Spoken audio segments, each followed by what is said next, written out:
मेरी रूममेट के दो रूप हैं। स्कूल में तो वो काफ़ी कोल्ड, एक अनटचेबल, इतनी परफेक्ट लड़की है, लेकिन घर आते ही वो बिल्कुल लेजी बन जाती है। एक ऐसी लड़की जो अपने बेड से उठना भी नहीं चाहती। वो चुपके से मेरे रूम में भी आ जाती है और मेरे बेड में घुसकर उसमें ही सो जाती है, यहाँ तक कि उसके स्टॉकिंग्स को भी मुझे ही उठाकर रखना पड़ता है। स्कूल का पहला दिन था और मेरी गलती ये हो गई कि मैं मास्क पहनना भूल गया। सारी लड़कियों को मेरा चेहरा इतना पसंद आया कि वो मेरे पीछे ही भागने लग गई और मेरे लिए पागल हो गई। यहाँ तक कि कैफेटेरिया की वो 50 साल की बूढ़ी औरत भी मुझे अपना स्वीट हार्ट बोलती थी। स्कूल के पहले दिन इतना परेशान होकर मैं अपने अपार्टमेंट की तरफ भाग पड़ा, जहां मुझे ये पता चला कि मुझे इस अपार्टमेंट को एक लड़की के साथ शेयर करना है जो कि स्कूल की एक क्वीन है, यानी कि सबसे खूबसूरत लड़की है। लैंडलॉर्ड ने हम दोनों की सिचुएशन देखी और हमसे बोला, मुझे पता है कि ये मुश्किल है, लेकिन मेरे पास बस अब यही अपार्टमेंट बचा है जिसके अंदर 2 रूम है। तुम लोग को सब कुछ खुद ही करना है, तो तुम्हें ये शेयर करना होगा। मैं थोड़ा हेजिटेट कर रहा था, तभी मैंने उस लड़की की तरफ देखकर बोला, तो तुम क्या सोचती हो? लकीली उस लड़की की भी खुद की लाइफ में कुछ प्रॉब्लम चल रही थी और मेरा फर्स्ट इंप्रेशन इतना गलत भी नहीं था, तो वो मान गई। हम दोनों ने एक एग्रीमेंट भी साइन कर लिया। फिर उस लड़की ने लेफ्ट साइड के रूम की तरफ इशारा किया और उस रूम को चुन लिया और फिर मैं अपने रूम के अंदर आ गया। जब तक ये सब कुछ शांत हुआ तब तक 8 बज चुके थे और मुझे काफी तेज भूख लग रही थी। मैं अपने रूम से बाहर निकला खाना ढूंढने के लिए और तभी मैंने लिविंग रूम के अंदर उसी लड़की को काउच के ऊपर बैठे हुए देखा। मैंने पहले ध्यान से नहीं देखा था, लेकिन ये लड़की काफी ज्यादा खूबसूरत थी। उसकी आंखें, उसका चेहरा सब बिल्कुल खूबसूरत था। उसने भी मुझे नोटिस कर लिया। उसने मुझे अपने पास बैठकर बातें करने के लिए बोला। उसने कहा कि अब जब हम इस अपार्टमेंट के अंदर रह रहे हैं तो हम लोग को कुछ रूल्स बना लेने चाहिए। मेरा भी यही मानना था और मैं मान गया। रूल्स ये थे कि अपार्टमेंट को हमेशा क्लीन रखना होगा, कोई भी स्ट्रेंजर्स को घर नहीं लाएगा और कोई भी बिना पूछे एक दूसरे के रूम में नहीं आएगा और रात को भी कोई शोर नहीं करेगा। इसके बाद वो मुझे देखने लग गई, पर मुझे इससे कोई ऑब्जेक्शन नहीं था। मैंने कहा कि हाँ, ये रूल्स बिल्कुल सही है, जब तक ये सही है मुझे भी कोई दिक्कत नहीं है। और बाय द वे, मेरा नाम है शाओ चैंग। मेरे वहाँ से जाते ही वो काफी हैरान हो गई कि मैं इतनी आसानी से मान गया, लेकिन फिर वो खड़ी हुई और उसने अपना नाम सूफिया शू बताया और इसके बाद हमारी जिंदगी चालू हो गई। अगली सुबह मैं अपने कमरे से बाहर आया, लेकिन घर पूरा खाली था। मैं ऑलरेडी लेट हो चुका था। मैं अपना बैग को लेकर सीधा स्कूल की तरफ भाग पड़ा, लेकिन अपनी क्लासरूम तक पहुंचकर मैं काफी ज्यादा थक चुका था। मेरी सांसें काफी भारी हो चुकी थी, लेकिन सभी लड़कियां मुझे देखकर एकदम हैरान हो गई। ओह माय गॉड, ये तो काफी ज्यादा सुंदर है, मैं तो इसे अपना बॉयफ्रेंड बनाऊंगी। सब लड़कियों का फोकस मुझ पर आ गया और सारे लड़कों का फोकस भी मुझ पर आ गया गुस्से के कारण। मैंने सबको इग्नोर किया और लास्ट रो पर विंडो वाली सीट पर जाकर बैठ गया। लेकिन तभी एक बार रूम और खुला और इस बार एक लड़की आई और सारे लड़के उसको देखकर उसके लिए पागल हो गए। सबको वो परी जैसी लग रही थी और मैं उसे जानता था। वो थी सूफिया। वो चुपचाप आकर अपनी सीट पर बैठ गई और इसके बाद फाइनली हमारी होम रूम टीचर आ गई और उनका नाम मिस जू था और अगले 4 साल तक वही हमें पढ़ाने वाली थी। इसके बाद बारी थी इंट्रोडक्शन की। एक के बाद एक सभी अपना इंट्रोडक्शन देते रहे जब तक कि सोफिया की टर्न नहीं आ गई। वो उठकर आगे गई और पीछे मुड़कर सबसे कहा, मेरा नाम है सूफिया शू। और पूरा रूम विस्पर से भर गया। सभी उसके बारे में बात कर रहे थे कि ये तो वही लड़की है जो कि टॉप है, जो कि क्वीन है, यहाँ की सबसे खूबसूरत लड़की। और इन सब की बातें मैं सुन रहा था। मैं सोचने लगा कि अगर वो इतनी ज्यादा पॉपुलर है तो आखिर वो मेरे साथ अपार्टमेंट क्यों शेयर कर रही है, पर मुझे इससे कोई मतलब नहीं था। अब मिस जो ने कहा कि अब बारी है क्लास रिप्रेजेंटेटिव की। क्लासरूम की बाकी सारी रिस्पॉन्सिबिलिटी ली जा चुकी है, लेकिन अब बारी है क्लास रैप की और कोई भी इसमें हाथ नहीं उठाता। तो मिस जो बोलती है कि अगर तुम में से कोई नहीं उठाएगा तो मैं खुद से ही चुन लूंगी। उन्होंने पूरी क्लास को देखा और फिर उनकी नजर मुझ पर गई, जो कि बाहर देख रहा था। मैं तुम्हें चुनती हूँ। मैंने उनकी बातों पर ध्यान भी नहीं दिया जब तक कि किसी ने मुझे टोका नहीं। टीचर बोली, शांग चांग तुम ही हो ना, आ जाओ, आगे आ जाओ। मैं उठकर आगे गया। मैं थोड़ा हेजिटेट कर रहा था। हाय गाइस, मेरा नाम है शाह चैंग और सच बताऊं तो मुझे क्लास रैप बनने में कोई इंटरेस्ट नहीं है। सभी लोग हंसने लगे। लड़कियां बोलने लगी, क्या ये हैंडसम का इतना ज्यादा फनी है? पर हमारी टीचर गुस्से में बोलती है, इसको थोड़ा सीरियसली लो। फिर मुझे वहाँ पर एक स्पीच देनी पड़ी, लेकिन आखिर में जब कोई आगे नहीं आया तो टीचर ने बोला कि वेल डन शाह चांग, अब से तुम ही हमारी क्लास के नए रिप्रेजेंटेटिव यानी क्लास रैप हो। लेकिन ये सुनकर मैं अंदर से पूरी तरह से टूट चुका था। एक बेल बजते ही स्कूल पूरा खत्म हो जाता है। मैं पास के ही मार्केट में जाकर कुछ ग्रोसरी लेकर सीधा घर पहुंच जाता हूं और घर पर देखता हूं कि सोफिया लिविंग रूम में काउच के ऊपर बैठकर खाना खा रही है। मेरे हाथ में सामान देखकर सोफिया मुझे देखती ही रह गई। मैं सीधा किचन में चला गया और खाना बनाने लग गया। सोफिया सोच रही थी कि इसे खाना बनाना भी आता है। थोड़ी देर में ही मैंने 2 डिशेस लेकर सीधा डाइनिंग टेबल पर आ गया। सोफिया अब भी सोफा पर ही बैठी थी। मैंने उससे कहा कि मैंने थोड़ा खाना बनाया है, तुम चाहो तो इसे ट्राई कर सकती हो। उसने आके झलकाई। उसने सोचा नहीं था कि मैं उसे इनवाइट कर लूंगा। वो अपना आधा खाना खा चुकी थी। जो बचा था उसे लेकर डाइनिंग टेबल पर आ गई और मुझे थैंक्स बोलकर बोली कि मैंने ये एक्सपेक्ट नहीं किया था। मैंने कहा कि हाँ, मैंने भी एक्सपेक्ट नहीं किया था कि हम दोनों क्लासमेट ही निकलेंगे। अब मैं खाना खाना चालू करता हूँ। वो थोड़ी शाय कर रही थी। उसने मेरे कानों को नोटिस किया जो कि हल्के रेड हो चुके थे। आखिरी में खाना खत्म करने के बाद मैंने कहा कि चलो मैं इसे साफ कर देता हूँ, पर सूफिया ने इंसिस्ट किया कि नहीं, तुमने खाना बनाया है तो मैं साफ कर देती हूँ। मैं उसे ऐसा करने से रोक नहीं पाया और उसके जाते ही मैंने गहरी सांस ली। उसी शाम सोफिया अपने बेड पर लेटकर फोन में स्क्रॉल कर रही थी। उसको ऐसा देखकर कोई नहीं सोच सकता कि वो स्कूल की क्वीन है। तभी सोफिया को उसकी मॉम का कॉल आता है। सोफिया कॉल पिक करती है और उसकी मॉम पूछती है, बेटा तुम कैसी हो और तुम्हारी स्कूल लाइफ कैसी जा रही है। शायद सोफिया गुस्सा थी। वो कहती है कि सब सही है, काफी कोल्ड तरीके से। उसकी माँ बोलती है कि बेटा मुझे माफ करना, मैं काफी बिजी हूँ इसलिए नहीं आ पाई, लेकिन जब मैं फ्री होंगी हम कहीं घूमने चलेंगे। सोफिया फिर काफी कोल्ड तरीके से बोलती है कि मुझे इससे कोई फर्क नहीं पड़ता, आप बिजी ही रहो। उसकी माँ पूछती है कि क्या तुम्हारे पास पैसे हैं, लेकिन उसकी माँ के कुछ बोलने से पहले ही सोफिया कॉल कट कर देती है। उसकी माँ काफी ज्यादा दुखी होती है। वो अपनी बेटी के साथ टाइम बिताना चाहती है, लेकिन उसको काम हमेशा रहता है, वो बिजी रहती है। उसके डेस्क पर उसकी और उसके हस्बैंड की फोटो है। वो बोलती है वो एक दिन आया और सब कुछ बदल गया, और वो रोने लग जाती है। डिनर बनते ही मैं सोफिया के गेट को नॉक करके बताया कि खाना बन चुका है। सोफिया थोड़ी देर बाहर आई, जब तक मैं सारा खाना टेबल पर लगा चुका था। खाने की महक उसको काफी ज्यादा अच्छी लगती है और वो मेरे साथ बैठकर खाना खाने लग जाती है। लेकिन खाते हुए सोफिया बोलती है कि मुझे तुमसे कुछ बात करनी है, मैं ऐसे ही फ्री में तुम्हारा खाना नहीं खा सकती हूँ, तो चलो क्यों ना खर्चे को आधा आधा बांट लेते हैं। तुम अकेले ही सारा खाना बना देते हो, अगर मैं सिर्फ इंग्रेडिएंट्स के लिए पे करूंगी तो ये काफी नहीं होगा। फिर वो थोड़ा सोचती है और बोलती है ये कैसा रहेगा, तुम 60% फूड ऑफ द कॉस्ट उठाओ और मैं 40%। देखो अगर तुम ना करोगे तो मैं कभी नहीं खाऊंगी। वो इसको लेकर काफी ज्यादा सीरियस थी। मैं बिना हंसे खाना खाता रहा। खाना खाने के बाद मुझे शावर लेने जाना था, और जब मैं बिना शर्ट के बाहर आया तो मैंने पाया कि लिविंग एरिया में तो सूफिया थी। उसने अपनी आंखों पर अपना हाथ रख लिया और बोलने लगी, तुम ठरकी कहीं के, आखिर ये क्या कर रहे हो। मैंने रियलाइज किया कि हाँ मैं अब अकेला नहीं रहता। मैंने उससे माफी मांगी। मैं उससे माफी मांगकर जल्दी से अपने रूम में चला गया और सूफिया भी तुरंत ही अपने रूम में चली गई। अपने रूम में मैं बेड पर बैठ गया। मुझे याद आया कि अब मैं पुरानी आदतें नहीं दोहरा सकता। मैं तुरंत अपने बेड पर लेट गया, लेकिन सूफिया का चेहरा पूरी तरह से लाल हो चुका था। वो बार बार अपने चेहरे पर चांटे मारती ताकि वो उसके बारे में ना सोचे, और सोने की कोशिश करती, पर वो सो नहीं पाई। अगली सुबह उसकी आंखों के नीचे डार्क सर्कल थे। मैं रूम से बाहर आया। मैंने सूफिया से दोबारा से माफी मांगी कि ये दोबारा नहीं होगा, लेकिन उसका चेहरा अभी भी लाल था, लेकिन वो काफी ज्यादा गुस्से में थी। गुस्से के कारण वो चुपचाप बाथरूम में चली गई और मैं सोफे पे बैठा रहा। मैंने 10 मिनट तक वेट किया पर सूफिया नहीं आई, तो मैं उससे पूछने गया क्या कि तुम क्या कर रही हो। मैंने उससे कहा कि तुम जल्दी बाहर आओ, मुझे भी फ्रेश होना है वरना मैं लेट हो जाऊंगा। अंदर सूफिया मेरी सारी बातें सुन रही थी। उसके चेहरे पर ही सुनकर एक स्माइल आ गई। वो टाइम को भी देखे जा रही थी और मैं लेट हुए जा रहा था। मैं बाहर से चिल्लाता रहा कि सूफिया बाहर आ जाओ प्लीज, मैं रोक नहीं सकता वरना मैं लेट हो जाऊंगा। लेकिन अंदर सूफिया मेरी सारी बातें सुन रही थी। उसे मेरी वॉइस में वो डेस्परेशन सुनाई दे रही थी। वो उसमें अभी भी हंस रही थी। पता नहीं उसे इतना क्या फनी लग रहा था,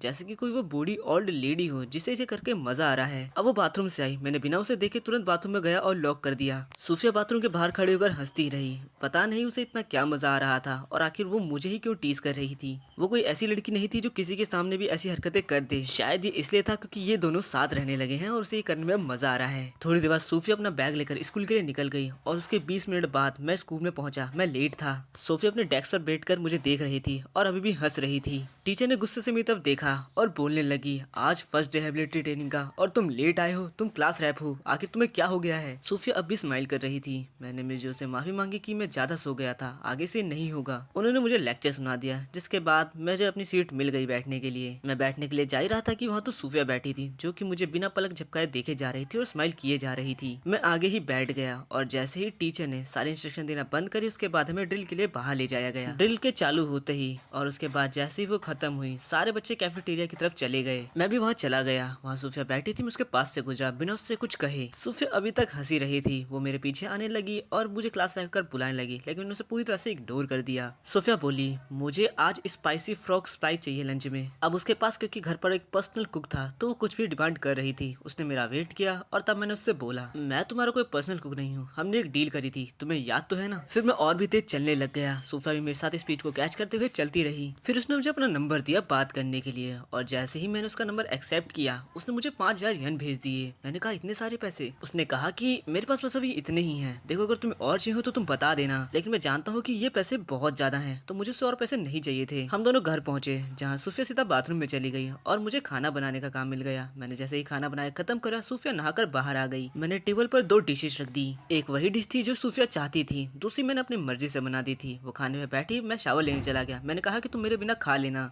उसने जैसा ही वो पहला स्लाइस खाया, उसका मुंह पूरा खुशी से भर गया और वो खुद को खाने से रोक नहीं पाई। स्कूल में मिलिट्री ट्रेनिंग के दौरान टीचर ने कहा कि मैं तुम सभी बच्चों को रिवॉर्ड देना चाहती हूँ, क्योंकि हमारी क्लास अपग्रेड हो चुकी है। जिसके तौर पर वो सबके लिए वाटरमेलन लाई थी, और उन्होंने मुझे कहा कि तुम क्लास रैप हो तो तुम सबको डिस्ट्रीब्यूट कर दो। मैं सारे वाटरमेलन को काट कर सभी बच्चों बच्चों को देने लग गया। मैंने सूफिया को देखा जो कि एक वाटरमेलन का स्लाइस उठाकर सर्जन को देने जाती है और सर्जन उसे एक्सेप्ट कर लेते हैं। और जब सूफिया वापस आती है तो वो देखते हैं कि सारे वाटरमेलन खत्म हो चुके हैं और उसके पास पीने के लिए भी पानी नहीं बचा है। मैं उसको देखता रहा, वो चुपचाप आकर एक बेंच पर बैठ गई। तब मैं भी उसके बगल में जाकर बैठ गया और उसके सामने एक वाटरमेलन रख दिया। मैंने कहा कि ये खा लो। उसने तुरंत उसे एक्सेप्ट नहीं कर लिया। उसने बोला क्या ये तुम्हारा है? मैंने कहा नहीं, ये एक एक्स्ट्रा है तो तुम इसे खा लो। उसने एक्सेप्ट किया और उसे खाने लग गई। मैं उसे इतनी देर तक नहीं देख सकता था, वो काफी खूबसूरत है। सूफिया बोली कि वाटरमेलन, ये वाटरमेलन वर्ल्ड का सबसे बेस्ट वाटरमेलन है। उसे पता था कि कोई भी एक्स्ट्रा स्लाइस नहीं बची है। उसे पता था कि वो मेरी स्लाइस खा रही है क्योंकि उसने अपनी स्लाइस तो सर्जन को दे दी थी और इसीलिए वो खुशी खुशी उसे खाती रही। आग झपकाते ही 2 हफ्ते बीत गए और टाइम का पता ही नहीं चला। कैंपस के बाद मैं टी शॉप से बाहर निकल ही रहा था, तभी वहाँ के बॉस ने मुझे आवाज दी। ये थे बॉस जैक जो कि अभी बिजनेस ट्रिप से वापस आए थे। उन्हें पता चला कि मैं यहाँ पर पार्ट टाइम जॉब के लिए पूछ रहा था तो उन्होंने मुझे तभी के तभी हायर कर लिया और वो वहाँ से चले गए। उन्हें पता था कि उन्हें सही बंदे को चुना है क्योंकि समर के टाइम पर सभी लोग को टी पीना बहुत पसंद है और मोस्ट ऑफ द गर्ल्स ही आती हैं, तो इसीलिए उन्होंने बिल्कुल राइट कॉल चुनी थी। बॉस के जाते ही मैं काम करने लग गया। मैं एक बॉक्स को उठा ही रहा था तभी एक लड़की की मुझे आवाज आई, क्या बॉस आ चुके हैं? और जैसे मैं पीछे मुड़ा ये तो सूफिया थी। हम दोनों एक दूसरे को देखते रह गए और बिल्कुल स्टन खड़े हो गए, एकदम फ्रीज हो गए जैसे। वहाँ एक और लड़की थी जो कि मुझे देख के एकदम एकदम हैरान हो गई थी और चुपचाप वहीं पर खड़ी रह गई। मैंने उसे थोड़ा टोका, जब वो जाकर सपनों से बाहर आई। उसने 2 टी ऑर्डर करी और दोनों जाकर वहाँ बैठ गई और मैंने दोनों की टी भी उनको दे दी। ये लड़की लीसा थी। वो सूफिया से बोलती कि ये लड़का तो सच में काफी ज्यादा हॉट है। सूफिया को इससे कोई फर्क नहीं पड़ता क्योंकि वो तो मुझे हर दिन ही देखती थी। लीसा बोली और राइट, तुम्हें तो लड़कों से नफरत है। तब सूफिया बोली कि नहीं, ये लड़का असल में मेरी क्लास में है। लीसा उसे टीज करते हुए बोलने लगी, तो क्या तुम इसे पसंद करती हो या बाकी लड़कियों के लिए तुमने इसे छोड़ रखा है? उन दोनों ने कुछ और भी मंगाया था। मैं वो उनके लिए लेकर आया और वहाँ से चला गया। वो मुझे देखती ही रही। लीसा ने बोला कि मैं जाकर इसे बोलने वाली हूँ कि मैं इसे पसंद करती हूँ। सूफिया थोड़ी चिड़चिड़ी सी हो गई। उसके अंदर एक अजीब सी फीलिंग थी, उसे समझ नहीं आ रहा। उसने बोला तो जाओ ना फिर, यहाँ किसे बता रही हूँ? लीसा ने तुरंत ही कैच कर लिया। उसने बोला ओ सूफिया, तो तुम भी इसे पसंद करती हो है ना? सूफिया एकदम से हड़बड़ा गई। उसके इस एक्सप्रेशन को देखकर ही लीसा ने बोला, देखो मैं तुम्हें हर किसी से ज्यादा चीजें जानती हूँ क्योंकि मैं तुम्हारी बेस्ट फ्रेंड हूँ। लीसा जानती थी कि सूफिया इतनी अच्छी नहीं है किसी को भी बताने में या अपनी फीलिंग्स को एक्सप्रेस करने में, तो एज अ बेस्ट फ्रेंड वो इसका फर्ज निभाने वाली थी। लीसा ने कहा कि अगर तुम उसे पसंद करती हो तो मैं बैक ऑफ कर लेती हूँ। सूफिया उस पर गुस्से में चढ़ी और लीसा बोली कि हाँ ठीक है, मुझे माफ कर दो, तुम तो मुझे सच में डरा दोगी। तुम्हारा चेहरा देखो कितना ज्यादा डरावना हो चुका है। सूफिया लीसा की बातें सुनना बंद करती है और शाओचांग की तरफ देखती है जो कि बस अपना काम किए जा रहा था। दोनों लड़कियां ही मुझे देखी जा रही थी। मैं ड्रिंक्स बना रहा था क्योंकि 2 लड़कियां और वेट कर रही थी। मैंने उनके टेबल से ग्लास उठा लिए बिना किसी एक्सप्रेशन के। सूफिया मुझे देखे जा रही थी और लीसा सूफिया को देख रही थी। लीसा और सूफिया दोनों नहीं समझ पा रही थी कि आखिर ये फीलिंग क्या है। सूफिया मुझे देखकर बस सोच ही जा रही थी कि क्या ये इतना हैंडसम दिखता है जो मैंने बिना सोचे ही अपना रूममेट बना लिया। उसे एक पल बेचैनी होती और दूसरे पल शांति। किसको फर्क पड़ता है, इसके पास और भी लड़कियां होंगी मेरे बाद, ये मेरे लिए बेकार है। फिर वो रियलाइज करती है कि वो मेरे बारे में कुछ ज्यादा ही सोचे जा रही है और फिर वो लीसा की तरफ देखती है और शर्माने लग जाती है। लीसा बोलती है कि सूफिया तुम्हें पता भी है तुम कितनी देर से बस उसे ही देखे जा रही थी? लीसा बोलती है कि क्या अब तुम्हें चलना भी है या फिर तुम्हें उसे और देखना है? सूफिया गुस्सा हो गई और अपनी टी उठाकर वहाँ से चल पड़ी। लीसा के साथ पार्टी करने के बाद सूफिया अपने अपार्टमेंट में वापस आ गई। अपार्टमेंट पूरा खाली था। उसके अंदर काफी सारी मिक्स फीलिंग आ चुकी थी जो उसे खुद समझ नहीं आ रही थी। उसे याद आया कि हम दोनों वी चैट है और उसके पास मेरा नंबर भी है। उसने मुझे मैसेज किया कि क्या आज रात तुम आओगे, खाना बनाओगे? मैंने वहाँ से हाँ में रिप्लाई किया। वो मैसेज को देखती रही और वेट करती रही और थोड़ी देर बाद मैंने डोर नॉक किया और मैं सीधा अंदर आ गया। सूफिया खड़ी हो गई। मेरे हाथ में ग्रोसरी का सामान था। मैंने सूफिया को एक स्माइल दी और जल्दी से किचन में चला गया। सूफिया मुझे पीछे करती रही। उसने कहा कि क्या मैं वेजिटेबल साफ कर दूं? मैंने कहा नहीं, मैं अकेला ही कर लूंगा, तुम्हें कोई जरूरत नहीं है। वो चुपचाप खड़ी होकर मुझे देखती ही रही। सूफिया बोली कि मुझे माफ कर दो, क्या मैंने मैसेज करके तुम्हारे प्लान्स को खराब कर दिया? शाओचांग ने कहा नहीं, ऐसा कुछ नहीं है। असल में मैं अपने दोस्तों के साथ खाना खा चुका हूँ तो मैं आज नहीं खाऊंगा, बस तुम ही खा लेना। मैं खाना बनाकर बाहर लाया। सूफिया खड़ी हो गई। उसने कहा कि क्या इस आफ्टरनून में तुम पार्ट टाइम जॉब कर रही थी? मैंने कहा हाँ। सूफिया बोली तो क्या वहाँ पर किसी और के लिए जगह खाली है? मैंने उसको देखा और पूछा क्या तुम्हें भी कोई पार्ट टाइम जॉब चाहिए? उसने मुझे देखा और मुंडी नीचे कर ली। अगर तुम्हें ज्यादा लगता है तो भूल जाओ, उसने ऐसा कहा। लेकिन मैंने कहा कि कोई बात नहीं है, मैं देख लूंगा, तुम चिंता मत करो। उसने मुझे इसके लिए थैंक्स बोला। तभी मेरे को एक नोटिफिकेशन आई। मुझे एक ग्रुप में ऐड कर लिया था रे के द्वारा, यानी मेरे दोस्त के द्वारा। ग्रुप में स्कूल के पास बारबेक्यू की बातें हो रही थी और मुझे जाना था। मैंने सूफिया को बाय बोला और गेट क्लोज कर चला गया। घर दोबारा खाली हो गया। सूफिया के अंदर अभी भी मिक्स फीलिंग थी जो उसे समझ नहीं आ रही थी। बाहर मैं भी उस जगह पहुंच गया जहाँ रे ने मुझे बुलाया था। वहाँ और भी लड़के बैठे थे जो धीरे धीरे मेरे दोस्ती बन गए। सबने फटाफट खाना ऑर्डर कर दिया। खाना ऑर्डर करते ही रे ने बात चालू कर दी। सभी लोग धीरे धीरे बातें करते रहे और आखिर में रे ने बोला क्या तुम्हें याद है क्लास की कैंपस क्वीन? सबको पता है कि वो सेकंड ईयर में है और सबको लगता पता है क्योंकि उसने 1 साल का गैप ले लिया था, इसीलिए वो 1 साल ऑफ रही थी, इसीलिए वो सेकंड ईयर में है। लेकिन किसी को नहीं पता कि उसके पीछे की असली स्टोरी क्या है। सभी लोग उसको देखते रहे, सबने कहा कि बातें बनाना बंद करो और सच बताओ। यहाँ तक कि मैंने भी अपना खाना नीचे रख दिया। रे ने कहा वो क्लास में एकदम अनटचेबल है, उसे छूना एकदम मुश्किल, उसकी आंखें आइस की तरह ठंडी रहती हैं। वो इतनी ज्यादा खूबसूरत है कि गेट के पास ही लड़के उसका वेट करते थे बस उसका चेहरा देखने के लिए, लेकिन वो अपना चेहरा तक किसी को नहीं दिखाती थी और इसीलिए उसका अब तक कोई भी बॉयफ्रेंड नहीं रहा है। यहाँ तक कि इतने अच्छे अच्छे लड़के ट्राई कर चुके हैं पर आज तक कोई भी उसका बॉयफ्रेंड नहीं बन पाया। पर उनमें से एक लड़का जो कि ट्रस्ट फंड से आया हुआ था, वो सूफिया के पीछे हाथ धोकर लग गया और उसने काफी ज्यादा ट्राई किया। सुनने में आया कि सूफिया ने उसे मारा, जिसके बाद उसने स्कूल से लीव ले ली और उसने स्कूल आना बंद कर दिया और इस तरह से वो पूरे 1 साल तक स्कूल नहीं आई और इसीलिए अभी वो सेकंड ईयर में है। वो ये बताकर काफी ज्यादा सेटिस्फाई था। मैंने भी इस बात को अपने मन में रखा और खाना दोबारा चालू कर दिया। रे ने अब मेरी तरफ देखा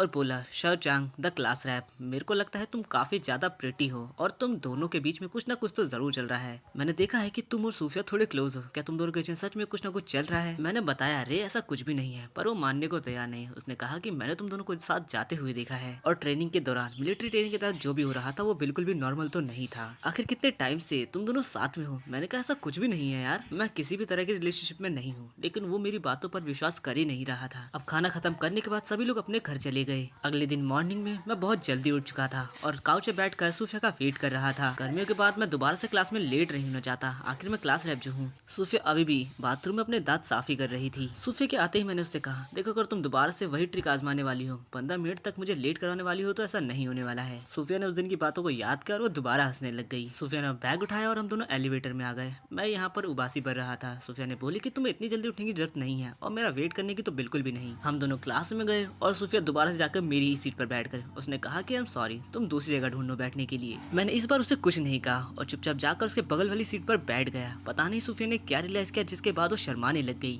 मैंने कहा मेरी जहाँ मर्जी होगी मैं वहाँ बैठूंगा। सूफिया बोली कि कोई मेरे इतने पास बैठे तो मैं अनकंफर्टेबल हो जाती हूँ। साथ ही मैं उसे घूरते रहने से नहीं रोक पा रहा था। वो इतनी ज्यादा खूबसूरत लग रही थी, इतनी क्यूट लग रही थी। जब वो गुस्से में होती है तो वो और भी ज्यादा प्यारी लगने लगती है, ये मैंने अभी भी रियलाइज किया था। लेकिन वो तो बस मुझे गुस्से से देखे ही जा रही थी और उसने अपना पैर मेरे पैर पर दे भी मारा। टीचर आकर लेक्चर देने लग गई। हम चुपचाप बैठे रहे। सूफिया अपने नोट्स को काफी क्लियरली बना रही थी और मेरा सारा ध्यान उन्हीं की तरफ था, पर मैं यहाँ 2 पॉइंट्स को नोटिस नहीं कर पा रहा था। सूफिया मेरी तरफ मुड़ी, आखिर तुम क्या देख रहे हो? मुझे 2 क्वेश्चंस हैं, पर मैं भूल ही गया कि मुझे उसके नोट्स देखने थे। वो इतनी सुंदर थी कि मेरा सारा ध्यान बस उसी की तरफ चला गया। इतने पास से उसको देखना, उसकी वो 2 प्यारी ठंडी सी आंखें, उसके वो नरम नरम से लिप्स, उसकी स्मूथ स्किन, मेरा हार्ट अभी और ज्यादा तेज धड़क रहा था। चेहरा पूरा लाल पड़ चुका था। सूफिया मुझे वो 2 क्वेश्चन समझा रही थी। उसने सारा क्वेश्चन समझा दिया पर मेरा पूरा ध्यान तो बस उसी की तरफ था। उसने मुझे देखा और सोचने लगी ये बंदा बिल्कुल सही नहीं है और उसका खुद का चेहरा भी लाल हो गया। मैंने सरकाज़म में कह दिया कि हाँ मैं समझ गया हूँ, लेकिन उसे बिल्कुल भी मेरी बातों पे भरोसा नहीं था। उसने मुंडी नीचे कर ली। मैंने भी साइड देख लिया। मैंने कहा हाँ ठीक है, मैंने नहीं सुना है। आखिर तुम कर क्या रहे हो? तुम मेरी बातें सुन नहीं रहे हो या सिर्फ मुझे देखे ही जा रहे हो?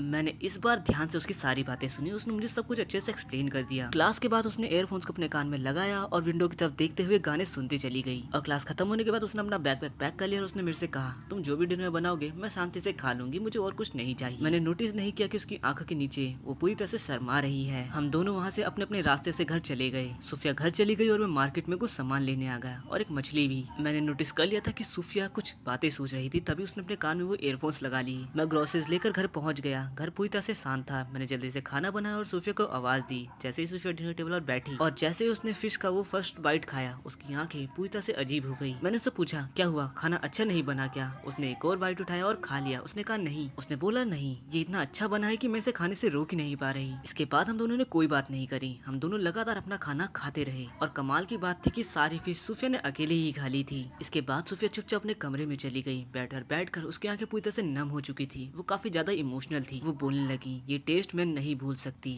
ये उसी की तरह था, डैड आई मिस यू। और वो रोने लग गई और मुझे ये कोई आइडिया नहीं था कि जो अनजाने मैंने डिश बना दी है वो उसको उसकी मेमोरीज मिल जाएगी। अगले दिन क्लास के बाद मैंने सूफिया से कहा कि मैंने तुम्हारे लिए एक पार्ट टाइम जॉब ढूंढ ली है। सूफिया ने कहा क्या ये वही है जहाँ तुम भी काम करते हो? मैंने कहा नहीं, बॉस जैक अभी किसी को भी हायर नहीं कर रहे हैं, लेकिन उसके बगल में एक कन्वीनियंट शॉप है जहाँ पर कैशियर की जरूरत है। अगर तुम इंटरेस्टेड हो तो चलो मैं तुम्हारी वहाँ पे बात करा देता हूँ। अपना काम खत्म करने के बाद मैं सूफिया को उस शॉप पर ले गया। मैंने ऑनर से बात करी और ऑनर ने सूफिया को काम के लिए रख लिया, लेकिन ऑनर ने कहा कि वैसे तो मैं कैसे ढूंढी थी, पर मुझे कोई चाहिए जो कि सामान को उठाकर भी रख दे, क्योंकि मुझे काफी ज्यादा जरूरत पड़ती है। तब मैंने कहा कि मैं आपकी मदद कर दूंगा, क्योंकि मैं बगल में ही काम करता हूँ, तो मैं उस समय आपकी मदद कर दूंगा। ऑनर काफी खुश हो गई और उन्होंने खुशी खुशी सूफिया को रख भी लिया। अगले दिन सूफिया एक रेड ड्रेस में बाहर आई। ये उसकी जॉब यूनिफॉर्म थी। उसका चेहरा काफी खुशी से भरा हुआ था। उसने मुझे थैंक्स बोला और दोबारा से अपनी जॉब के लिए चली गई। रात के 9 बजे तक मेरी शिफ्ट खत्म हो गई थी। मैं जा रहा था, मैंने सूफिया को देखा जो अभी भी काम कर रही थी, तो मैं पहले ही घर चला गया डिनर बनाने के लिए। 15 मिनट बाद सूफिया का काम खत्म हो गया। वो जैक के पास गई।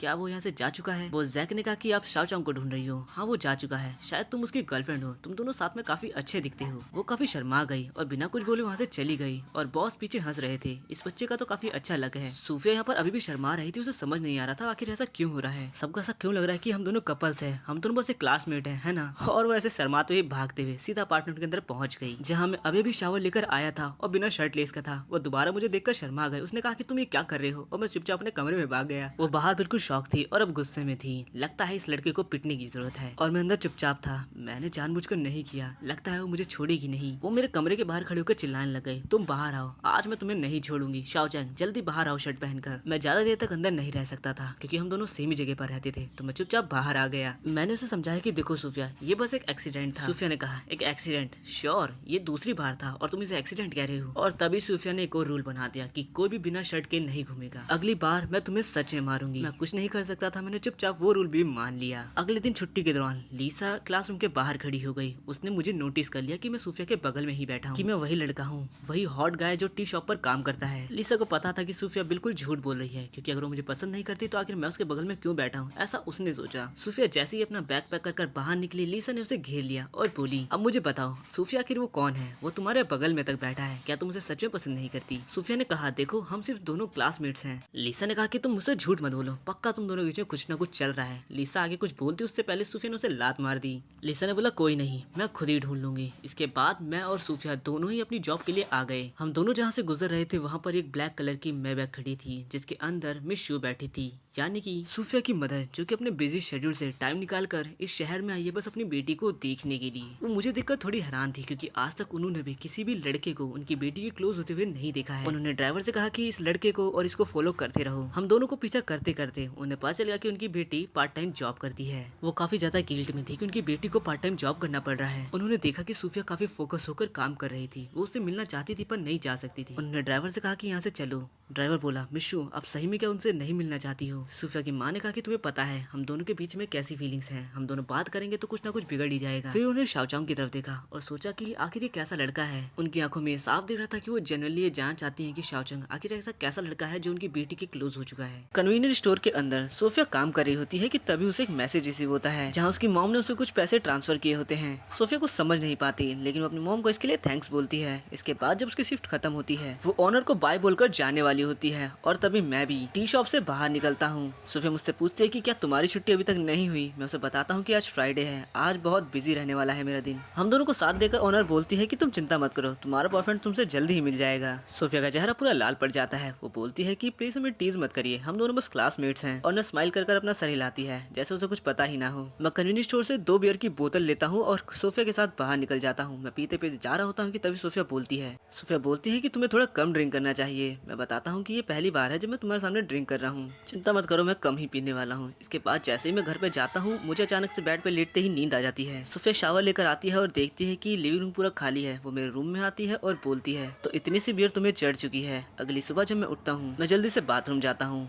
जब मैं बाहर आता हूँ तो सोफिया गेट पर ही खड़ी होती है और मुझे टीज करते हुए बोलती है कि मैं जब तक शावर लेकर आई तुम तो बियर की 2 घूंट में ही टपक चुके थे। अगर तुम हैंडल ही नहीं कर सकते तो इतनी पीते ही क्यों हो? वो मुझे अच्छी तरह से रोस्ट किए जा रही थी। मैंने खुद को डिफेंड करने की काफी कोशिश करी। मैं पहले ही काफी ज्यादा एक्सॉस्टेड था, इसीलिए मुझे ज्यादा नींद आ गई। इसके बाद वो बाथरूम में चली गई और वहाँ घूम घूम कर बस बातें सोचने लगी। जब वो बाहर आई तो मैं किचन में था। वो मेरी मदद करना चाहती थी लेकिन कुछ कर नहीं सकती थी। मैं जो बनाता था उसे खाना पड़ता था और उसे अच्छा भी लगता था। ब्रेकफास्ट के बाद वो लीसा के साथ ताइक्वांडो क्लास के लिए चली गई, जहाँ अब तो लीसा भी उसे टीज करते हुए बोलती है कि मेरे पास तुम दोनों के खिलाफ एविडेंस है और तुम इसे डिनाई तो बिल्कुल भी नहीं कर सकती हो। सोफिया अपने फोन को हिलाते हुए ऐसा दिखा रही थी जिसमें शायद से मेरी और लीसा की फोटोज थी, जब हम दोनों साथ में घर जा रहे होंगे तब की। सोफिया का रिएक्शन देखकर लीसा बोलती है कि देखो तुम मुझे डांट सकती हो लेकिन तुम फैक्ट्स को चेंज तो बिल्कुल भी नहीं कर सकती हो। सोफिया लीसा को कुछ बोलने ही वाली थी कि तभी उसे शाओचांग का कॉल आ जाता है। शाओचांग उससे बोलता है कि आखिर तुम कहाँ चली गई हो?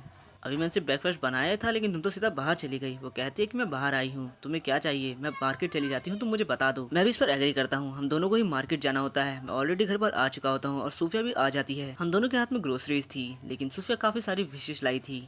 आखिर तुम्हें कितनी ज्यादा फिश पसंद है सूफिया? वो कहती है कि मुझे इनका सूप पीना है। ठीक है फिर, मैं ये जरूर बनाऊंगा सूफिया। वो अपने फोन में कुछ कमेंट्स देखती है, शायद ये कमेंट मेरी और सूफिया की वीडियोस या फोटोज के ऊपर थे। उसका चेहरा लाल हो जाता है। वो बोलती है कि मैं इस हर कमेंट करने वाले को ढूंढूंगी और मारूंगी। हम इतनी दिनों से साथ रह रहे हैं। ये सोच सोच कर सूफिया चेहरा लाल हो जाता है और वो शर्माने लग जाती है। तभी मैं खाना बना लेता हूँ और टेबल पर सजा देता हूँ। तभी सूफिया ने मुझसे बोला कि तुमने स्कूल फॉर्म को देखा? मैंने कहा नहीं। जब मैंने उसे देखा तो मेरी आंखें एकदम से हैरानी से भर गई। सूफिया का रिएक्शन अलग था, वो बैठे बैठे शर्माए जा रही थी। मैं बोलता हूँ कि कैंपस क्वीन और किंग दोनों की बातें चल रही हैं, यानी तुम्हारी और मेरी। सूफिया कहती है कि मुझे इसकी चिंता नहीं है, वो लोग हमारे बारे में काफी अजीब अजीब बातें बोले जा रहे हैं जो कि है भी नहीं। मैं कहता हूँ कि देखो, हम दोनों बस रूममेट्स हैं, इससे ज्यादा कुछ नहीं, तो हमें इससे कोई फर्क नहीं पड़ना चाहिए। सूफिया मुझे बोलती है कि आखिर तुम मुझे इस तरह से क्यों देख रहे हो, क्या मैंने कुछ गलत बोला है? मैं बोलता हूँ कि नहीं, तो और फिर स्माइल करता हूँ और बोलता हूँ क्या मुझे तुम्हारे लिए वोट करना चाहिए? अगले दिन स्कूल में हमारी टीचर, स्कूल में फ्रेशर्स के लिए वेलकम इवेंट होने वाला है, तो जो भी परफॉर्म करना चाहता है वो मुझे अपने नाम दे दे। इस अनाउंसमेंट के बाद टीचर अपना लेक्चर देना चालू कर देती हैं। मैंने सूफिया की तरफ देखा और बोला शायद तुम्हें साइन करना चाहिए, तुम्हें परफॉर्म करना चाहिए। सूफिया बोलती है क्या तुमने ये क्या बोला? सूफिया ने थोड़ा तेज बोल दिया था, तो टीचर बोलती है कि पीछे तुम दोनों शांत हो जाओ, अभी क्लास चल रही है। तो सूफिया ने अपने पैरों से मेरे पैर पर अटैक कर दिया, पर इस बार मैंने कोई रिएक्शन नहीं दिखाया। मैंने उससे कहा कि मैं बस मजाक कर रहा था। इस पर उसने मुझे कूल रिएक्शन दिया और मुझे इग्नोर ही कर दिया। दूसरी साइड से रे मुझे थम्स अप दिखाते हुए बोल रहा था वेल डन,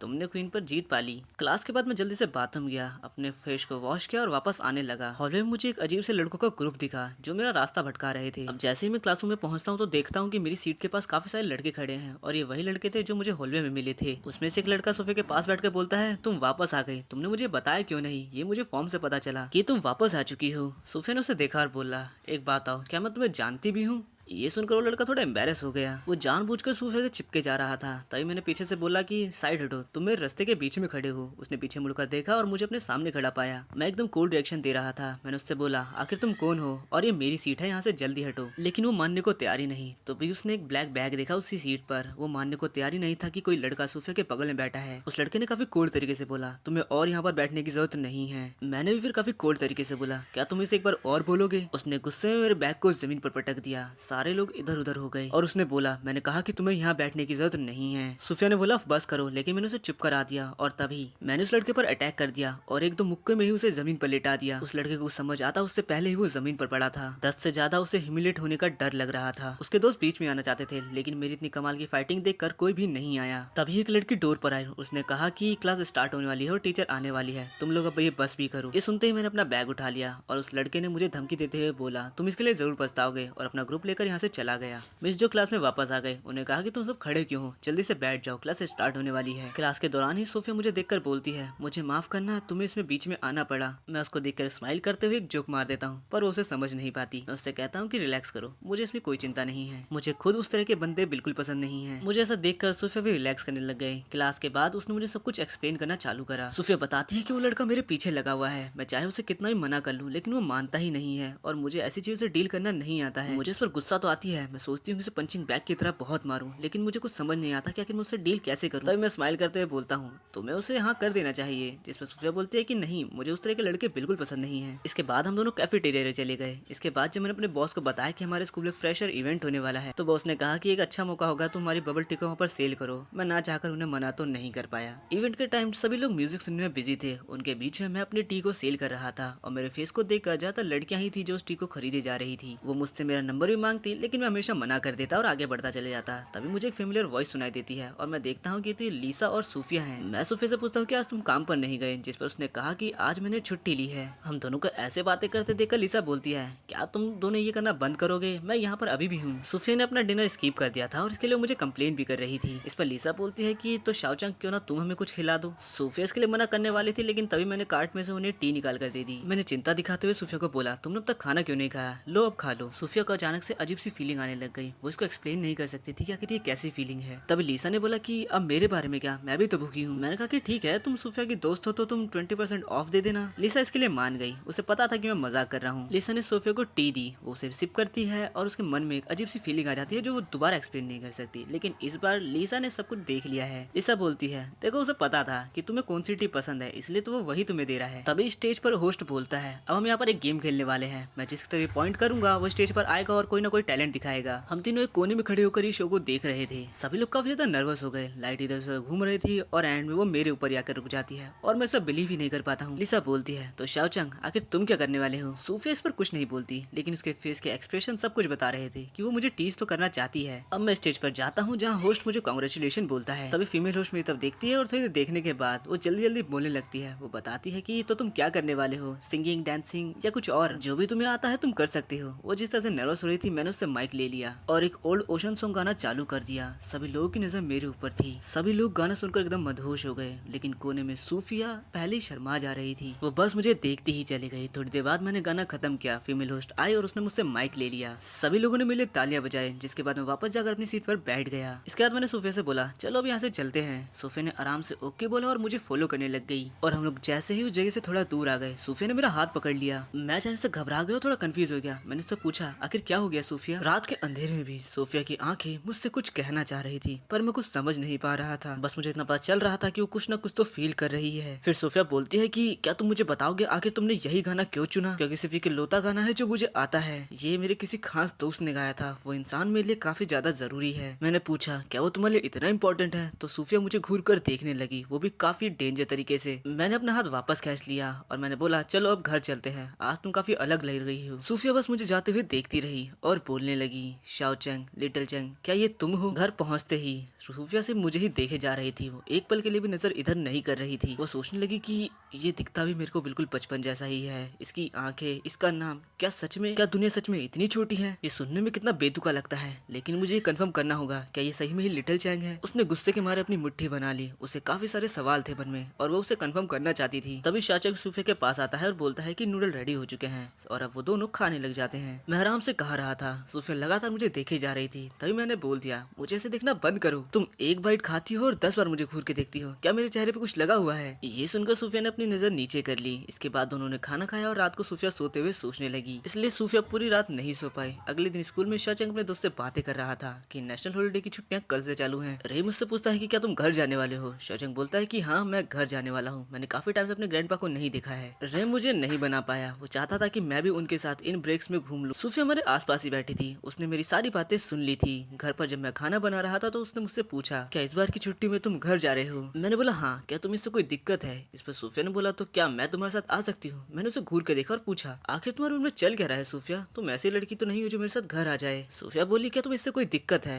मेरी मॉम हमेशा बिजी रहती है तो मेरे पास इतना टाइम है। मैं घर जाऊँ ना जाऊँ ये बराबर है, और यहाँ पर रहूंगी तो मैं अकेले बोर हो जाऊंगी। फिर वो अपनी मासूम सी शकल बनाकर मुझे देखने लग गई, जिस कारण मुझे अपने साथ उसे लेने के लिए हाँ बोलना ही पड़ा। सूफिया काफी खुश हो गई। इसके बाद उसने बोला, और वैसे भी तुम खाना इतना अच्छा बनाते हो कि तुम्हारे बिना खाकर मेरा दिन ही बेकार हो जाएगा। यहाँ असल में सूफिया शाओचंग के जगह को देखना चाहती थी कि आखिर वो कहाँ पला बड़ा है, ताकि उसे कोई हिंट या कुछ पता चल जाए कि क्या ये वही इंसान है जिसे सूफिया ढूंढ रही है। शाओचंग बोलता है, तुम सच में मेरी कुकिंग को मिस करती हो ना? सूफिया बोलती है कि तुम्हारे साथ इस घर को शिफ्ट करना मेरा एक बिल्कुल सही डिसीजन था। अब हम लोग अपने अपने बैग पैक करने लगे जाने के लिए। मेरे पास ज्यादा कुछ नहीं था, लेकिन सूफिया काफी कुछ पैक किया जा रही थी जाने के लिए अपने साथ। वो अपने रूम से बाहर आई थोड़ा कुछ ज्यादा ही सामान लेकर, लेकिन मैं कुछ नहीं कह सकता था क्योंकि लड़कियां ऐसी ही होती हैं। हम दोनों ट्रेन स्टेशन पर पहुंचे जहाँ पे ऑलरेडी काफी भीड़ थी, क्योंकि छुट्टियां चल रही थी तो सभी अपने घर ही जा रहे हैं। हम लोग टिकट काउंटर की तरफ भागने लगे। तभी सूफिया ने अपना बैग मुझे देते हुए बोली, तुम कितने बेकार लड़के हो कि मेरा लगेज मुझसे ही उठवा रहे हो। ये लो और अब तुम इसे उठाओगे। मैंने ज्यादा कुछ बोला नहीं और उस लगेज को ले लिया।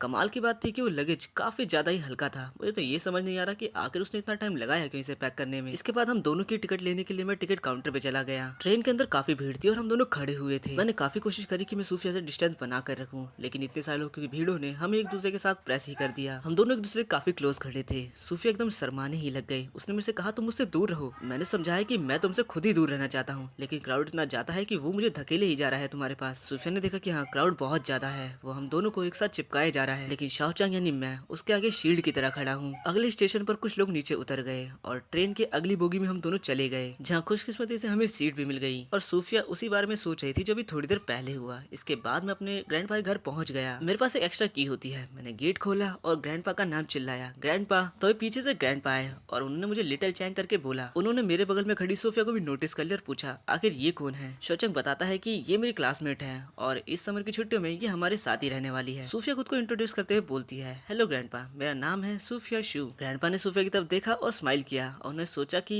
मैं नहीं सोचा था कि मेरा ग्रैंडपा कभी किसी को यहाँ पर लेकर आएगा, और वो लाया भी एक लड़की को, वो भी इतनी खूबसूरत। ग्रैंडपा ने सूफिया का वेलकम किया। इसके बाद सूफिया रूम में चली गई। जब सूफिया अपने गेस्ट रूम में चली गई तो यहाँ पर ग्रैंडपा ने मुझे बियर ऑफर करी और मैं काफी खुश था, क्योंकि ग्रैंडपा बियर तभी पीते हैं जब वो काफी ज्यादा खुश होते हैं। इसके बाद ग्रैंडपा मेरे बीच में काफी सारी बातें हुई और आखिर में ग्रैंडपा ने पूछा तो उस लड़की से तुम्हारा क्या चल रहा है। मैंने कहा कि हमारे बीच में कुछ नहीं चल रहा है, वो बस रेगुलर क्लासमेट की तरह ही मेरी क्लासमेट है। ग्रैंडपा मुझे घूर कर देखने लगे जैसे कि वो मुझ पर डाउट कर रहे हो। उन्होंने कहा कि तुम दोनों को देखकर नहीं लगता कि तुम दोनों क्लासमेट्स हो, तुम्हारे बीच में जरूर कुछ ना कुछ तो चल रहा है। तभी सूफिया ग्रैंड रूम से बाहर आती है। मुझे और ग्रैंडपा को साथ बैठकर ड्रिंक करते हुए देखकर सूफिया ग्रैंडपा से बोलती है, ग्रैंडपा ज्यादा अल्कोहल आपकी हेल्थ के लिए ठीक नहीं है। ग्रैंडपा हंसने लगते हैं और बोलते हैं, हाँ तुम बिल्कुल सही कह रही हो बच्ची, लेकिन देखो ना शाओचांग मुझे जबरदस्ती पिला रहा है। इस पर सूफिया मेरे पास खड़ी हो गई और मुझे घूर कर देखने लगी। मैं कुछ नहीं कर पाया। मैंने बॉटल उसे दे दी और बोला कि मुझे एक बार तो पीने दो, लेकिन वो बिल्कुल बॉसी हो चुकी थी। उसके आगे मेरी बिल्कुल भी नहीं चली। उसने कहा तुम्हें याद है जब तुमने अपार्टमेंट में एक बार दारू पी थी तो तुम उठ ही नहीं पाए थे। नेक्स्ट मॉर्निंग ग्रैंडपा अपने काम पर चले गए और मैं भी उनकी मदद करने के लिए उनके पास ही चला गया। मैंने पहले कस्टमर को पहला सामान दे दिया, स्टीम बंस, जो हमारे ग्रैंडपा बनाते हैं। थोड़ी देर बाद मुझे सूफिया को कॉल आया जिसपे उसने मुझसे पूछा कि आखिर तुम लोग कहाँ चले गए हो। मैंने उसे जल्दी से एड्रेस मैसेज कर दिया। थोड़ी देर बाद सूफिया भी यहाँ पर आ गई और वो भी हमारी मदद करने लग गई। सूफिया ने मुझसे पूछा आखिर तुम कितने बजे उठ गए थे। मैंने उसे बताया कि मैं 4 बजे उठ गया था। वो मुझे देखकर थोड़ा हंसने लगी और बोली, तुम जैसा लेजी पिग इतनी जल्दी भी उठ सकता है, मैं तो तुम्हें कभी इतनी जल्दी स्कूल जाते हुए नहीं देखा। इस बात पर मैं सूफिया से कुछ भी नहीं कह पाया। तभी हमारे पास में ही एक मिडिल एज मैन आकर रुकता है और वो मुझे पहचान लेता है, ये लिटिल चैंग है, तो तुम आ चुके हो। उन्होंने मेरे साथ सूफिया को देखा और बोला, ओह तो इस बार तुम अपनी गर्लफ्रेंड को भी साथ लेकर आए हो। ये सुनकर सूफिया एकदम से शर्मा गई, उसका चेहरा पूरा लाल पड़ गया, वो कुछ बोल नहीं पाई। तो मैं ही बोला, नहीं ये मेरी गर्लफ्रेंड नहीं है, ये मेरी क्लासमेट है, बस ये हमारे साथ कुछ दिन यहाँ रहने आई है। इस बेचारे के पास समर में जाने के लिए कोई जगह नहीं थी तो ये हमारे साथ आ गई। इसके बाद वो मिडिल एज मैन अपना स्टीम बन लेकर यहाँ से चला गया और उसके जाते ही सूफिया की डरावनी आवाज सुनते ही मैं यहाँ से दौड़ने लग गया और वो मेरे पीछे भागने लग गई। मुझे पता था कि अगर मैं उसके हाथ आया तो नहीं बचूंगा। सूफिया बोलती रही कि तुम रुको, मैं तुम्हें आज बताती हूँ। सूफिया ने मुझे काफी दौड़ाया। भागते भागते मैं एक पार्क में आ गया। मैंने अगल बगल देखा, कोई नहीं था और मैं उस बेंच पर बैठ गया। मैं थकी हालत में बोलने लगा, उस लड़की में सच में काफी ज्यादा स्टेमिना है, अगर पकड़ा जाता तो बिल्कुल भी नहीं बचता। अच्छा उसने गिव अप कर दिया। तभी सूफिया पीछे से बोली, तुम्हें ऐसा लगता है। अभी मेरी सांसें थमी भी नहीं थी कि सूफिया मेरे पीछे आ गई। आखिर ये कितना तेज भागती है। सूफिया ने बोला, भागो भागो, मुझे कोई दिक्कत नहीं है, मैं तुम्हें पकड़ ही लूंगी। मैंने हार मान ली, मुझे माफ कर दो, प्लीज मुझे मारो मत। सूफिया ने मेरी कॉलर पकड़ी और मुझे जोर जोर से हिलाने लग गई और उसका सारा फ्रस्ट्रेशन मुझ पर निकाल ही दिया उसने इस तरह से। ओके ओके सूफिया हो गया, बस मुझे छोड़ भी दो। सूफिया ने बोला, नहीं मुझे मेरे नाम से नहीं, अब से तुम मुझे बिग सिस कहकर बुलाओ। और मैं ऐसा क्यों करूं, क्योंकि मैं तुमसे बड़ी हूँ। मैंने कहा कुछ भी, चलो मुझे ये प्रूव करके दिखाओ कि तुम मुझसे बड़ी हो। उसने कहा ठीक है, मैं 2002 में पैदा हुई थी और तुम। मैंने मुंडी मोड़ ली और बोला, मैं 2004 में। सूफिया ने कहा कि तो फिर ये बिल्कुल सही रहेगा कि तुम मुझे बिग सिस कहकर बुलाओ और ये रीजनेबल भी है। मैं थोड़ा शर्मा गया। मैंने बोला कि ये वियर्ड है, मैं तुम्हें ये बोलूं कुछ जचता नहीं है। लेकिन यहाँ सूफिया ये कंफर्म कर चुकी थी कि शाओचांग ही असल में लिटिल चैंग है जिसे वो ढूंढ रही है। उसके बचपन का वो दोस्त जो हमेशा ही उसके पीछे शैडो की तरह चलता था और उसे बिग सिस कहकर बुलाया करता था। घर पहुंचते ही सूफिया को उसकी मॉम का कॉल आता है और उससे पूछते हैं कि क्या तुम इस बार घर आने वाली हो। सूफिया ने कहा नहीं, स्कूल में आज बहुत सारा काम है तो मैं नहीं आने वाली। उसकी मॉम बोलती है कि हाँ वैसे भी इस घर पे आना काफी बोरिंग हो जाएगा तुम्हारे लिए। सूफिया ने कहा कि हाँ पर आपके पास तो टाइम ही नहीं है कि आप कहीं भी आओ। ये सुनकर उसकी माँ थोड़ी सैड हो गई। उसकी माँ ने बोला, ठीक है तुम जहाँ हो वहीं रहो, बस अपना ध्यान रखना और सेफ रहना, और जब भी पैसों की जरूरत हो तो मुझे बता देना, मैं तुम्हें दे दूंगी। इसके बाद सूफिया अपने बेड पर लेट गई। उसके मुंह पर कोई भी एक्सप्रेशन नहीं थे। जब से उसने यूनिवर्सिटी जाना चालू किया है उसने अपने पेरेंट्स से पैसे मांगना बिल्कुल बंद ही कर दिया है, क्योंकि उसके ग्रैंडपा उसे पैसे दे देते हैं। ग्रैंडपा अगर उसे कभी पैसे नहीं देते तो वो कभी भी लिटिल चैंग से दोबारा नहीं मिल पाती और शायद ना ही वो कभी एक दूसरे के साथ दोबारा रूममेट बन पाते। यहाँ दूसरे तक कॉल के बाद उसकी माँ काफी सैड बैठी हुई थी। तभी उसकी कलीग उसके पास आती है। वो जानती है कि आखिर सूफिया की मॉम किस बात से उदास है। वो बोलती है तो सूफिया की वजह से है। तुम लोग के बीच में बातें बिल्कुल ठीक नहीं चल रही हैं। यहाँ रिवील होता है कि उसकी मॉम को सब पता है शाओचैंग के बारे में, और वो दोनों रूममेट है इसके बारे में भी, और यहाँ तक कि वो पार्ट टाइम जॉब करती है इसके बारे में भी। दूसरी तरफ शाओचैंग बस अभी सोने ही वाला था, वो थोड़ी देर लेटा ही था कि तभी सूफिया उसके पास आ गई। असल में ग्रैंडपा ने शाओचैंग से कहा था कि जाओ सूफिया को थोड़ा आसपास घुमा कर ले आओ, लेकिन वो तो यहाँ पर सो रहा है। सूफिया उसको लात मारते हुए कहती है कि चलो मुझे घुमा के लाओ। ग्रैंडपा ने बोला है तुम ऐसा नहीं कर सकते, तुम कब तक सोने वाले हो? अगर मैं यहाँ नहीं आती तो तुम पक्का यहाँ पे सो ही जाते लेजी पिग की तरह। जब मेरे पास कोई रास्ता नहीं बचता तो मुझे पास वाले पार्क में ही ले जाता हूँ घुमाने के लिए। दोनों ब्रिज पे खड़े होकर नजारे के मजे ले रहे होते हैं। पीछे से सूफिया बस शाओचैंग को ही देखे जा रही थी, उसे पता था कि कुछ तो मिसिंग है। फिर सूफिया पूछती है तो शाओचैंग तुम्हारे पेरेंट्स के बारे में क्या? शाओचैंग बोलता है कि दोनों काम ढूंढने के लिए बाहर गए और फिर उन्होंने डिवोर्स ले लिया और मैं ग्रैंडपा के साथ रहने लग गया। आई एम सॉरी शाओचैंग, मुझे नहीं पता था। शाओचैंग बोलता है कि कोई बात नहीं, इस बात को काफी टाइम हो चुका है। सूफिया कुछ भी समझ नहीं पा रही थी कि आखिर वो क्या बोले इस बात पर। वो दोनों चलते रहते हैं। तभी सूफिया शाओचैंग का हाथ पकड़ लेती है और बोलती है शायद ये तुम्हारी मदद करे। शाओचैंग का चेहरा लाल हो जाता है पर वो भी सूफिया का हाथ पकड़ लेता है। तभी सूफिया बोलती है कि तुम एक भी मौका नहीं छोड़ते हो एडवांटेज उठाने का, तुम ठरकी कही के शाओचैंग। इसके बाद शाओचैंग सूफिया को पकड़ने लग जाता है और वो दोनों दोबारा से पार्क में इधर उधर भागने लग जाते हैं। सूफिया तभी एक बास्केटबॉल कोर्ट को देखती है और बोलती है क्या तुम इसे खेलना आता है? शाओचैंग बताता है कि हाँ थोड़ा बहुत। तभी सूफिया उसे एक बैट लगा लेती है। चलो एक 1v1 करते हैं, अगर मैं जीत गई तो तुम मुझे बिग सिस कहकर बुलाओगे अब से। शाओचैंग बोलता है ठीक है, लेकिन अगर मैं जीत गया तो तुम मुझ पर एक भी जोक नहीं मारोगी। दोनों इस बात के लिए रेडी हो जाते हैं और खेलना शुरू करते हैं। स्टार्टिंग में शाओचैंग अच्छा कर रहा होता है, लेकिन सूफिया की स्किल्स के आगे वो बिल्कुल नहीं टिक पाता। उसका कोई मैच ही नहीं था सूफिया के साथ और वो खुद ही हार मान लेता है। बास्केटबॉल लौटाकर दोनों वापस जाने लग जाते हैं तो सूफिया बोलती है तुम्हें याद तो है ना कि आखिर हमारी शर्त क्या थी? सूफिया एक शरारती सी स्माइल के साथ मुझे देखने लग जाती है और वो जो सुनना चाहती है वो मुझे बोलना पड़ता है। मैं बोलता हूँ कि बस एक बार के लिए काफी है। सूफिया फिर बोलती है कि नहीं, एक बार से कुछ नहीं होगा, तुम्हें ये दोबारा बोलना होगा। मैं बोलता हूँ नहीं, बैट एक ही बार की हुई थी, अब मैं दोबारा नहीं बोलने वाला। लेकिन सूफिया बस मुझे देखती रहती है और कुछ नहीं बोलती, और वो ये जब तक करती रहेगी जब तक कि मैं वो ना बोल दूं जो वो सुनना चाहती है। तो मैं एक बार और बोल देता हूँ और इसके बाद हम दोबारा जाने लग जाते हैं और सूफिया मुझे काफी टाइम बाद लिटिल चैंग कहकर बुलाती है। मैं सूफिया को देखता हूँ और थोड़ा कुछ सोचने की कोशिश करता हूँ कि क्या ये मेरी फेमिलियर है, क्या मैं इसे पहले से जानता हूँ, लेकिन मुझे इस बारे में कुछ भी याद नहीं आता। मैं बस उसको देखता ही रहता हूँ। दोनों के बचपन को याद करने की कोशिश करता हूँ लेकिन मुझे कुछ भी याद नहीं आता। सूफिया भी मुझे देखती है और पूछती है क्या हुआ, तुम ऐसे क्या देख रहे हो? मैं बोलता हूँ कुछ नहीं और चलने लग जाता हूँ। सूफिया को लगता है कि शायद मुझे कुछ याद आया पर मुझे कुछ याद नहीं आता। हम घर पहुंचते हैं जहाँ ग्रैंडपा ने ऑलरेडी खाना बना रखा था। वो मुझे बोलते हैं कि जाओ तुम नहा लो जब तक मैं और सूफिया खाना शुरू करते हैं। मैं नहाने चले जाता हूँ और सूफिया ग्रैंडपा बातें करने लग जाते हैं। जहाँ थोड़ी इधर उधर की बातों के बाद सूफिया ग्रैंडपा से पूछती है कि शाओचैंग को क्या बचपन में लिटिल चैंग कहा कर बुलाया जाता था? ग्रैंडपा बोलते हैं हाँ, और ये नाम उसको उसकी माँ ने दिया था। लेकिन उसकी मदर के बारे में बोलते ही ग्रैंडपा थोड़े सैड हो गए और ये मैं भी फील कर सकती थी क्योंकि शाओचैंग की लाइफ इतनी आसान नहीं थी। इसके बाद शाओचैंग अपने बेड पर लेटा होता है और सूफिया उसके बगल में बैठी होती है। शाओचैंग बोलता है कि हम पूरे आफ्टरनून में भागते रहे हैं, मैं तो थक गया हूँ, मुझे नींद आ रही है, क्या तुम नहीं थकी? और आखिर तुम मेरे रूम में अभी तक कर क्या रही हो? सूफिया बोलती है कि कुछ नहीं, चलो मुझे एक स्टोरी सुनाओ।